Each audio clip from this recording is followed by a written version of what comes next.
Okay, welcome everyone. So today's webinar is on functional mushrooms. I'm Dr. Emma Lee. I'm a naturopathic doctor based out of Vancouver. I practice at a clinic called Clementine Natural Health, and my practice is primarily focused in women's health. So I see a lot of adults, a lot of specifically women in their 40s, 50s, and beyond. All right, so without further ado, let's dive in. I absolutely just adore mushrooms. I remember falling in love with them when we were learning about them in school. They are really just kind of the peak expression of Mother Nature and the intricacies that happen in Mother Nature.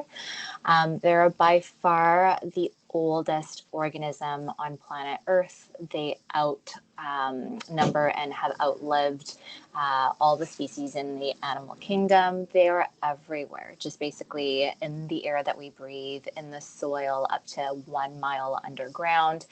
And they make up the bulk of the planet that we live on. And as a result, because they've been around for so long, they've been used in medicine for a really, really long time. So our understanding of mushrooms really date back for 1,000 years. They have been used in all different areas of the world. And the modern understanding and science behind medicinal mushrooms really stems from the early 1900s when the discovery of penicillin was made on fungi. And the research has continued since. So we'll be talking about mushrooms in general, the difference between the fruiting body, which we refer to as the edible mushroom, and then the mycelium, which is the root system and communication system that exists underground, why the distinction between the two is so important. And then we'll also focus in the latter half of this presentation on 5 specific mushrooms that are used heavily in North America, and then specifically also that I see a lot of use of in my practice. So when we're talking about the fruiting body, we're really talking about the reproductive organ of the fungus. This is what lives above ground, what we identify mushrooms by. And a lot of the research that have been ongoing for the last number of decades have been focused on this fruiting body and the compounds that are found in the fruiting body. Mycelium is, like I said, the underground network that connects not just mushrooms to each other, but also mushrooms to the neighboring plants and flora, and really what facilitates that communication that happens throughout the entire ecosystem. And this is largely the vegetative part of the fungus. It's what feeds the fruiting bodies. It's what feeds the neighboring plants, such as trees. And we'll talk about this in a little bit more detail in the upcoming slides, but there's a big difference between extracts that are obtained from the fruiting body and extracts that are obtained by from the mycelium. And you can kind of tell already that this is because of the different properties of each part of the fungus. So when we're talking about bioactive compounds in mushrooms, there are a few big categories of compounds. One of the largest are the polysaccharides. And within the polysaccharides, there are what practitioners are really familiar with, the beta-glucans and related compounds. And they're specifically what activate the immune system and modulates our immune system. So the beta-glucans really help to activate specific immune cells. They increase the number of macrophages, natural killer cells, subsets of our T cells, and are really what we're talking about when we're really looking at the immunomodulatory effects of mushrooms. Polysaccharides, beta-glucans included, are water soluble, which is part of the reason why most mushroom compounds or mushroom extracts, are water extract based products. However, there are other active ingredients such as the triterpenes that are definitely more extractable through an alcohol extract. And these are not universal across all mushrooms. There are some mushrooms that are a little bit higher in triterpenes, but we'll talk about kind of specifically which ones. And this is where you see that difference between some mushroom extracts are both or dual extraction, water and alcohol. And this is to be able to extract the triterpenes and some other polyphenolics. So when we talk about mushrooms in general, I would say in the market today, we're really referring to the fruiting body. Um, if the extracts are mycelium-based products, they will make a little bit more of a labeling effort to indicate that that's the case. And the reason why most of the extracts on the market today, including the products under Harmonic Arts, are fruiting body extracts is because of what we had just talked about, the large body of research that exists around fruiting bodies. Fruity bodies are really the ones that are really, really high in most of these compounds. And just as an example, polysaccharides are found mostly in the fruiting bodies. Triterpenes are found mostly in the fruiting bodies, polyphenols, other things like adenosine, cordycepin that are high in cordyceps. Ergosterols are also only found primarily in the fruiting bodies. Most of the research has been done on fruiting bodies, and that's because they are higher in concentration of all of these bioactives.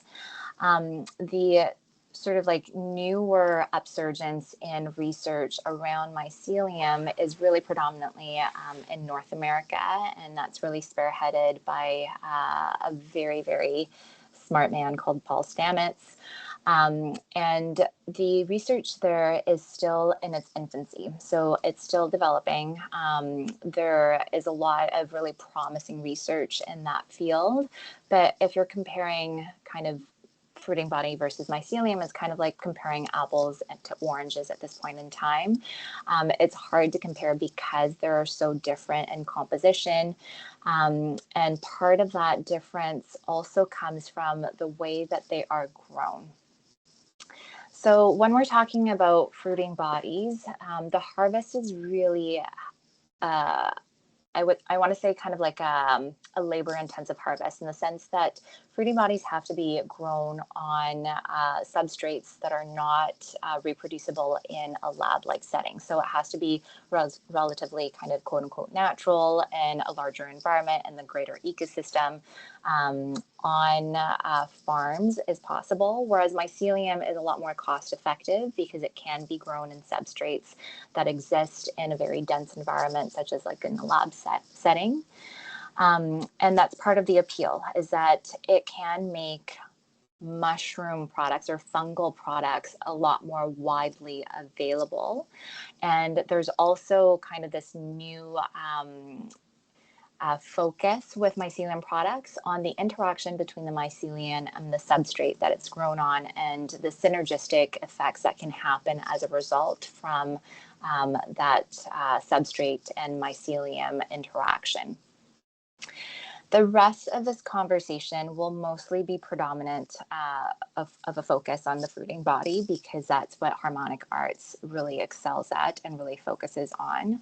And just to give you an idea of why there's such a focus by Harmonic Arts on fruiting body, is that fruiting body, like, and I don't mean to really be like hammering on the same nail over and over again, but this is a big important point, which is that it produces a number of natural compounds that's not found in the mycelium. So going back to the beta glucans, on average, there's about 30 to 40% beta glucans in the fruiting body, whereas mycelium that's grown on grain consistently tests at about 5 to 7% beta glucan composition, and sometimes really negligible, so closer to zero. Fruiting bodies and their extracts also are pure in the sense that it's just the fruiting body or the fungus body itself, whereas mycelium extract, because of the interwoven nature of it. So if you take a look at the picture, the top picture, that's mycelium. It's almost like a web-like consistency that infuses into the substrate. It's virtually impossible to separate the substrate from the mycelium. And so mycelium products contain a lot of that starchy substrate. And analysis of the sort of general kind of commercial brands that are available of mycelium products have found that 30 to 40% of that mycelium product is actually all starch because of that difficulty of extracting the mycelium product. So just as a fun little kind of patient education moment, I always talk about having patients do their own research, and when they're choosing a mushroom product, when they're in kind of like the health food store aisle talking to the staff members, to ask for a sample or to see whether or not they can kind of interact with the product themselves. A mushroom product or a fruiting body product should really have a strong medicinal smell, and then also if they're purchasing the product and able to taste it, it should have a really medicinal taste. So it can be earthy, it can be musty, it can even be bitter depending on the medicinal mushroom that we're talking about. It should not smell starchy at all, or like cereals or crackers or something like a little bit yeasty or a little bit sweet. That would be indicative that there's a high starch content. Right, so these are the mushrooms that we'll be talking about over the latter half of the presentation: reishi, lion's mane, chaga, turkey tail, and cordyceps. And you can tell that all of these mushrooms have slightly different affinities in the body. The analogy that I like to use when I'm communicating this to patients is mushrooms, similarly to their role in nature, which is like the world wide web in a natural environment, interconnecting all of these different flora and fauna species. In our bodies, as medicinal mushrooms, they also have a similar affinity. So mushrooms, for the most part, help to facilitate communication between our endocrine system, our nervous system, and our immune system. And each mushroom will have slightly different affinities, but as a whole, medicinal mushrooms as a whole category will benefit that entire axis. As a result, as a practitioner, I really love mushrooms because I feel like this is an easy way of teaching patients food as medicine, and to teach patients how to really interact with their food in a much more kind of therapeutic manner. And from a practitioner standpoint, it's relatively easy to use. So even though, let's say, reishi has a slightly more kind of affinity or benefit for the cardiovascular system, it does not mean that you can't use turkey tail or chaga or cordyceps or lion's mane. There is really no wrong answer. There's no danger of choosing quote unquote the wrong mushroom, because all mushrooms will hit on that nervous system, endocrine, immune axis. They all have adaptogenic effects. They all have immunomodulatory effects.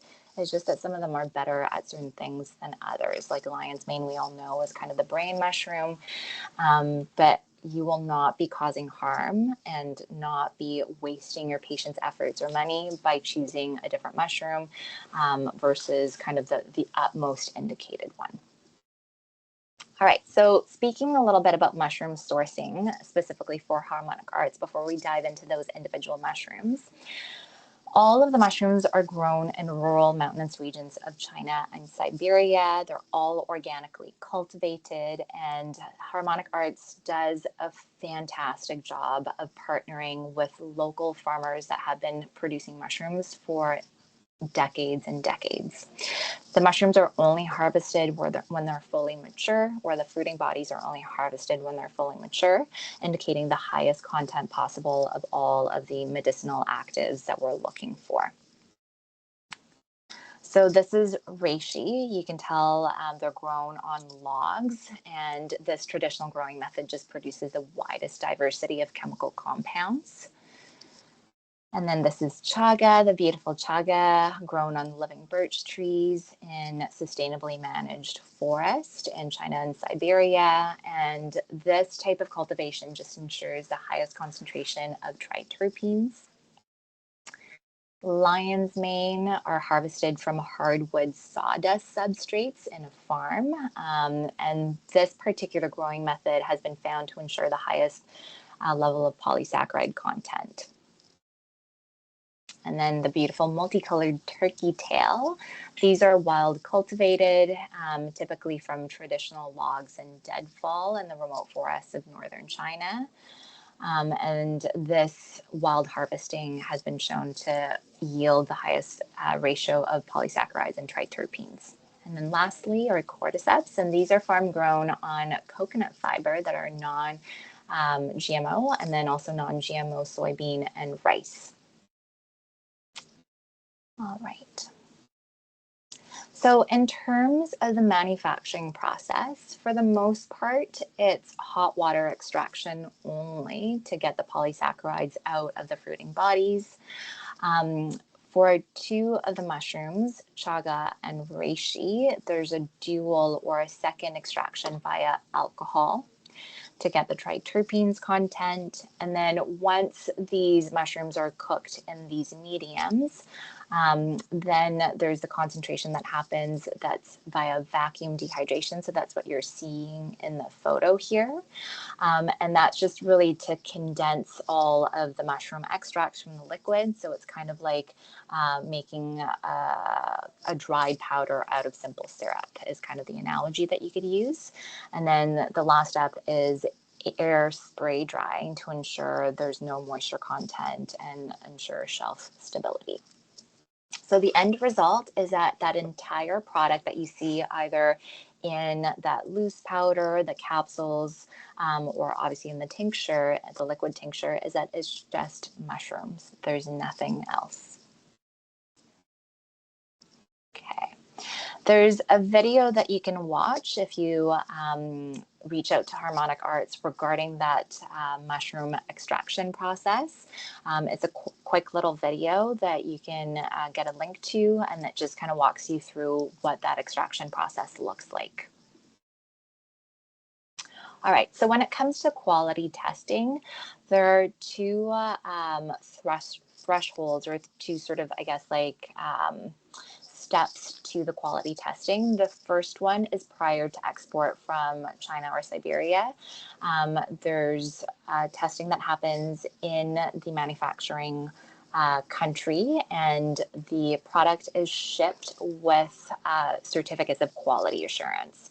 And then once that raw material arrives in Canada, Harmonic Arts actually goes through a third-party testing process where every single lot is tested by certified testing facilities here on the West Coast. So this quality testing ensures against the presence of pathogens and allergens, pesticides, heavy metals, and just making sure that everything is certified organic and it is indeed what it says to be on the label. You'll also notice on a labeling perspective that the mushrooms will often provide you with information regarding extract ratios. So for example, Rishi is a 12:1, Chaga 9:1, etc. And this is really referring to how much raw product was needed in order to make one serving of the medicinal mushroom itself. So let's take Rishi as an example. So Rishi is a 12:1 ratio. That means there was 12 portions of the raw mushroom that was required in order to come to that final preparation of that one serving of the medicinal mushroom. And this is useful information because it tells us as practitioners how much of the bioactive medicinal mushroom is present per serving so that we can dose appropriately. There's always going to be a recommended dose on the label of the product itself. So for example, with the Rishi capsules, it's 2 capsules, and that's the equivalent of 375 milligrams of the active ingredient. And so you can definitely adjust as necessary depending on the condition that you're treating. All right, let's look at the specific mushrooms themselves. So starting with the beautiful Rishi, this one, the way that I conceptualize and kind of like stratify these different mushrooms in my mind is I think of Rishi as the great adaptogen. It's one that I would reach for in times of prolonged chronic stress in my patients. I use this specifically because I have population that's so skewed towards kind of the perimenopausal, menopausal period of a woman's life. I use this a lot in my practice for that decreased stress resilience that we see during this transition period where there's a lot of hormonal upheaval. It's also really great for supporting cardiovascular health. There's more and more research coming out regarding this. And part of the reason why it's so great is because it actually stimulates the production of nitric oxide. So we know this is important in kind of like twofold aspect in terms of long-term healthy aging. Our bodies just naturally produce a little bit less nitric oxide as we age, and nitric oxide is so important in terms of supporting that cardiovascular endothelial health, that malleability of our cardiovascular system and blood vessels. But it also plays a huge role in terms of mitigating insulin resistance, of mitigating hypertriglyceridemia, and chronic adipose tissue inflammation. So I find this really beautiful as kind of like one tool for lots of different targets in midlife, because there's often always hand in hand a concern of decreased stress resilience, increase predisposition to metabolic syndrome, to blood sugar dysregulation, kind of like increased rates of hypercholesterolemia. And then obviously, if there's any familial history of cardiovascular disease, this would be a beautiful tool for prevention in that case. So for all of the mushrooms that we'll talk about, there's always going to be a subsequent slide talking about some of the really interesting research. I won't speak too much about this slide, rather just kind of leave this as part of the resource for you to dig a little bit further into. So for Rishi, lots of really interesting research around mood regulation, fatigue, and kind of stress resilience as a whole, and then also for immune health support as well. All right, Chaga is next. And chaga is one of those mushrooms that's also really can be widely used, has a lot of different properties. And that's mostly because it is the highest and richest in antioxidants in the medicinal mushrooms that we have in our arsenal. It is really a superfood. It contains over 200 plus phytonutrients, vitamins, and minerals, all of which help to stabilize and protect our DNA from oxidation, which is a huge concern as we age and can lead to a whole host of downstream side effects. It's 31 times more potent than blueberries when we're comparing antioxidants to antioxidants. So it's a really, really beautiful product, no matter the primary concern. It can be used long-term very safely. I use this a lot in basically kind of supporting long-term aging, and for sure as part of like a daily routine in either a tea or a loose powder is a really popular one because you can just add it to a smoothie.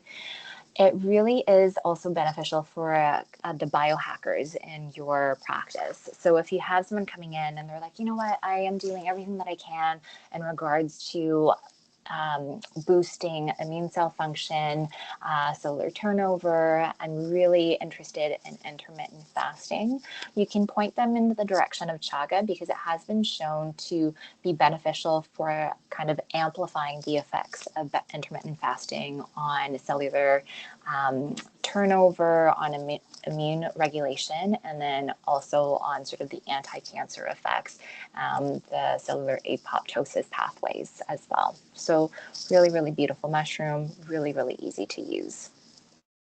Again, research showing the high antioxidant levels, the immunomodulation effects of the mushroom.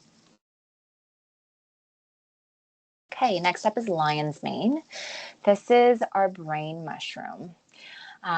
It's one that I think has been gaining a lot of attention in the mass media. And so this is often one that a lot of your patients would be familiar with. You probably don't need to sell them on lion's mane. From a clinical perspective, I use this specifically when there's a high family history of cognitive concerns, Parkinson's, dementia, MS, Alzheimer's. All of these, if that's present in a family medical history, I consider lion's mane as part of a preventative strategy. It really helps stimulates the growth and repair of nerve cells, stimulates the production of nerve growth factors and is really, really beneficial as an overall long-term plan. And I think that goes without saying for all of the mushrooms that they exert effects over a long period of time. And so it's never going to be a light switch if you're looking at treating ongoing dementia, MS, Parkinson's, or Alzheimer's. I wouldn't recommend selling these products as something that's going to change the trajectory of their condition overnight. But as a prevention strategy is a really, really optimal option for those patients. Research regarding lion's mane. And then turkey tail. So turkey tail is one that I think of when there's a history of cancer or there's a concern for cancer. It has a lot of research around its immunomodulatory effects, specifically in cancer settings. And that's largely due to these two specific polysaccharides, PSP and PSK. They seem to inhibit the growth of cancer cells in vitro studies and has been shown to be safe with cancer treatments that are considered standard of care, like chemotherapy and radiation. And so you may get a little bit of pushback if you have cancer patients that are actively undergoing treatment in terms of the counseling they've received from the pharmacologists pharmacists and their oncologists that typically they just go for the line of absolutely no supplements whatsoever, no antioxidants, nothing even including multivitamins should be used. But you can have a more nuanced discussion regarding the applications of mushrooms like turkey tail in supporting the efficacy of their cancer treatments by pointing them to certain research that has been done that has shown safety and efficacy alongside conventional standard of care. So some of the research is highlighted here. And then the other thing that I should point out, the use of turkey tail, it can also be really helpful in terms of preservation of gut health and its feeding of our gut microbiome and kind of its preservation of liver function, both of which are hit pretty hard with some of these traditional cancer treatments. So another consideration, not necessarily just for amplification of anti-cancer therapies, but also for preservation of overall body system health. Okay, lastly, in terms of our single mushrooms, cordyceps. So cordyceps are really your powerhouse when it comes to supporting libido, which I love for my female patients, and then supporting kind of athletic performance in general. So speaking about perimenopause and menopause, because that's kind of the focus of my practice, that's the bulk of what I know, libido tends to get hit pretty hard. It tends to be something that women notice decline as they kind of enter this transition phase of their life. And I would say it's a hit and miss when it comes to other treatments for perimenopause. So whether it be hormone replacement therapy with estrogen and progesterone or symptomatic management of some of like the genitourinary symptoms of menopause, it seems like libido doesn't always improve. And I'm speaking from a clinical perspective, from my clinical experience. Libido is a tricky one. And this is why I love using mushrooms, because I have found that mushrooms have made a difference in some of my patients' kind of sexual arousal and sexual satisfaction, and those two categories of health. And it can be a really nice treatment to trial before we talk about maybe testing for testosterone and a replacement of testosterone therapy, which obviously is not part of a naturopathic doctor's scope of practice in British Columbia. So this is just offering us as clinicians one more tool to try that can make a huge impact. Okay. research for cordyceps on exercise performance and libido. And then there's one last product that I'll speak to before we wrap up, which is a 5 mushroom blend that's specific to harmonic arts. This is a blend of all of the 5 single ingredients that we just outlined. And this is a really beautiful one, especially if you have someone in their 20s or 30s that's just looking to use mushrooms as a way of supporting kind of full body health. It comes in a tincture, a capsule, and a powder. So it also provides options and ways that they can take it, which is a really, really nice thing to have. And I believe that's kind of consistent across all of the mushroom lines, is that there is always the option of doing loose powder, a capsule, or a tincture.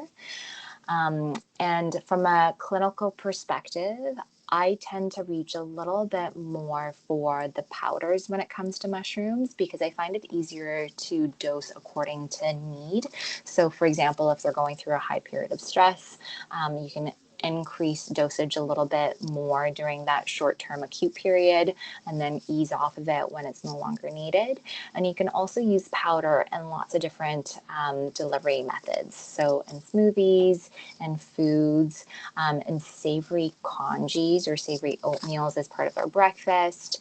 They can be taken in teas, and it lends itself really well with introducing that concept of food as medicine, because so often in my practice it's so capsule heavy that it's really, I find really, really nice for the patients to have this ability to take medicine in a different form, especially if they're getting a little bit of pill fatigue.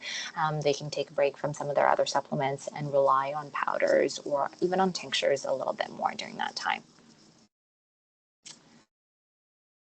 And that brings us to the conclusion of this webinar. So thank you so very much for joining me for this half hour. I hope it was informative. Feel free to reach out to me if you have any questions. You can find me at Clementine Natural Health. That's our website on the screen, and you can book in with me for a free meet and greet if you have specific questions that you want to chat to me about. I always welcome those. I love connecting with people. And please do take a look at harmonicarts.ca on the website to take a look at other resources that may be appealing to you. There's lots of practitioner-focused education, as well as general kind of population webinars that you can point your patients or clients to if they're wanting a little bit more education on certain products or on certain concepts as well. All right, thank you very much, and we'll see you at the next one.